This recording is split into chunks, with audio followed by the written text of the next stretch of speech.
حضرت مولانا تجمل احمد صاحب،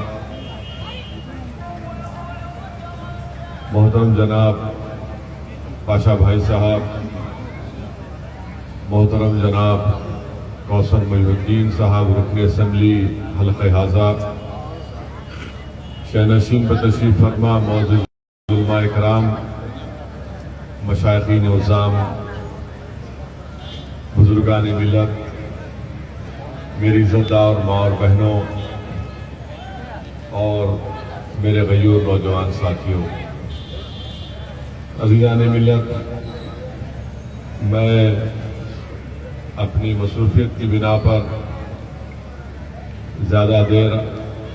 میں آپ کے درمیان میں کھڑے ہو کر تقریر نہیں کر پاؤں گا، اسی لیے میں یہ سمجھتا ہوں کہ جشن رحمت اللہ عالمین صلی اللہ علیہ وسلم میں شرکت کرنا میرے لیے ایک باعث مسرت بھی ہے اور ہم تمام کے لیے بلکہ سارے عالم کے لیے اللہ کے رسول صلی اللہ علیہ وسلم کی تشریف آوری، علماء کرام نے یہ تشریف فرمائی کہ اس ماہ مبارک کا بہت بڑا بلند مرتبہ ہے، بلکہ علماء کرام نے یہ بھی لکھا کہ اس ماہ مبارک کا مرتبہ ماہ رمضان سے بھی بڑا ہے، اس لیے کہ رمضان کریم میں اللہ سبحانہ و تعالیٰ نے قرآن کریم کو نازل کیا، تو اس ماہ ربیع الاول میں صاحب قرآن تشریف لائے۔ میرے عزیز دوستوں اور بزرگوں، اگر ہم کو ایمان اور قرآن ملا ہے تو صدقہ نبی کریم صلی اللہ علیہ وسلم کا، بلکہ اگر کائنات میں اللہ اپنے حبیب محمد مصطفیٰ صلی اللہ علیہ وسلم کو نہیں بھیجتا تو کائنات کا ذرہ بھی ہمارے وجود میں نہیں آتا۔ حدیث قدسی ہے کہ اللہ سبحانہ و تعالیٰ فرماتا ہے کہ میرے محبوب اگر آپ نہ ہوتے تو میں اپنی ربوبیت کو بھی ظاہر نہیں کرتا۔ عزیزان ملت اسلامیہ، علماء کرام نے لکھا کہ اللہ سبحانہ و تعالیٰ نے قرآن کریم میں اس آیات کا ترجمہ علماء کرام نے کیا کہ اللہ فرما رہا ہے کہ اگر تم میری نعمتوں کا شمار کرنا چاہو تو نہیں کر پاؤ گے۔ اللہ سبحانہ و تعالیٰ نے انسان کو بے شمار نعمتوں سے نوازا۔ اللہ نے انسان کو آنکھ دیے، ہاتھ اور پیر دیے، دماغ دیا، کان دیے، ناک دیا۔ یہ ایسی چیزیں ہیں کہ ساری کائنات اس کی قیمت نہیں بن سکتی۔ اور پھر اللہ قرآن کریم میں فرما رہا ہے کہ تم اگر میری نعمتوں کا شمار کرنا چاہو تو نہیں کر پاؤ گے۔ اللہ یہ نہیں کہہ رہا ہے کہ میں نے تم کو یہ تمام چیزیں دے کر تم پر ایک بہت بڑا احسان کیا۔ اور علماء کرام نے قرآن کریم کی اس آیات کا ترجمہ کیا کہ اللہ نے جب اپنے حبیب کو اس کائنات میں پیدا کیا تو اللہ قرآن میں فرما رہا ہے کہ اللہ نے مومنوں پر ایک بہت بڑا احسان کیا اور ان میں ایک عظمت والے رسول کو بھیجا۔ تو میرے عزیز دوستوں اور بزرگوں، میں آپ تمام کو جشن رحمت اللہ عالمین صلی اللہ علیہ وسلم اور عید میلاد النبی کی مبارکباد پیش کرتا ہوں، اور یہ ہم تمام کے لیے بڑی فخر اور خوش قسمتی کی بات ہے کہ اللہ نے ہم کو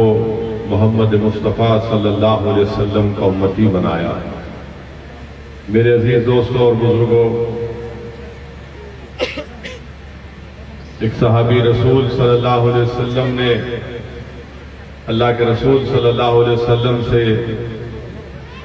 یہ پوچھا کہ یا رسول اللہ صلی اللہ علیہ وسلم، کیا ہم آپ کو قیامت کے میدان میں بھی پائیں گے؟ تو اللہ کے رسول صلی اللہ علیہ وسلم نے فرمایا کہ ہاں، تم مجھے 3 مقامات پر پاؤ گے۔ تو صحابی رسول صلی اللہ علیہ وسلم نے پوچھا کہ یا رسول اللہ صلی اللہ علیہ وسلم، وہ پہلی کون سی جگہ ہوگی جہاں پر ہم آپ کو قیامت کے دن پائیں گے؟ رحمت اللہ عالمین صلی اللہ علیہ وسلم نے ارشاد فرمایا کہ میری امت پیاسی ہوگی، میں آب کوثر پر رہوں گا اور میں ان کی پیاس کو بجھاؤں گا۔ پھر صحاب رسول صلی اللہ علیہ وسلم نے پوچھا ہے رسول اللہ صلی اللہ علیہ وسلم وہ دوسری جگہ کون سی ہوگی؟ رحمت للعالمین صلی اللہ علیہ وسلم نے ارشاد فرمایا کہ میری امت پل صراط سے گزرے گی، جبرائیل امی اپنے پر بچھائے ہوں گے اور میں اللہ سے دعا کروں گا کہ اللہ میری امت کو سلامتی سے گزار دے۔ پھر صحابہ رسول صلی اللہ علیہ وسلم نے پوچھا رسول اللہ صلی اللہ علیہ وسلم وہ تیسری جگہ کون سی ہوگی جہاں پر ہم آپ کو پائیں گے؟ تو محمد مصطفیٰ صلی اللہ علیہ وسلم نے ارشاد فرمایا، رسول اللہ صلی اللہ علیہ وسلم نے ارشاد فرمایا پل صراط کا ذکر کیا، اور جب اللہ کے رسول صلی اللہ علیہ وسلم نے کہا کہ میں اللہ سے دعا کروں گا کہ اللہ میری امت کو سلامتی سے گزار دے، تو یہاں پر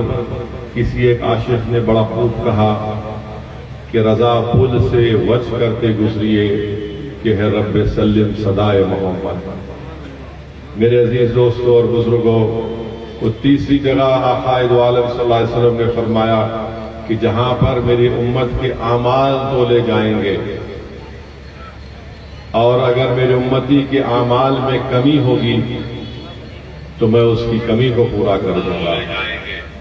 عزیزان ملت، یہ اللہ کا بہت بڑا کرم اور فضل ہے کہ اللہ سبحانہ و تعالیٰ نے ہم کو رسول اللہ صلی اللہ علیہ وسلم کو امتی بنا کر بھیجا۔ حضرت ابو موسیٰ اشعری رضی اللہ تعالیٰ عنہ سے روایت ہے کہ اللہ کے رسول صلی اللہ علیہ وسلم نے فرمایا کہ اللہ نے مجھے دو دعائیں دی، ایک یہ تھی کہ میں اپنی ساری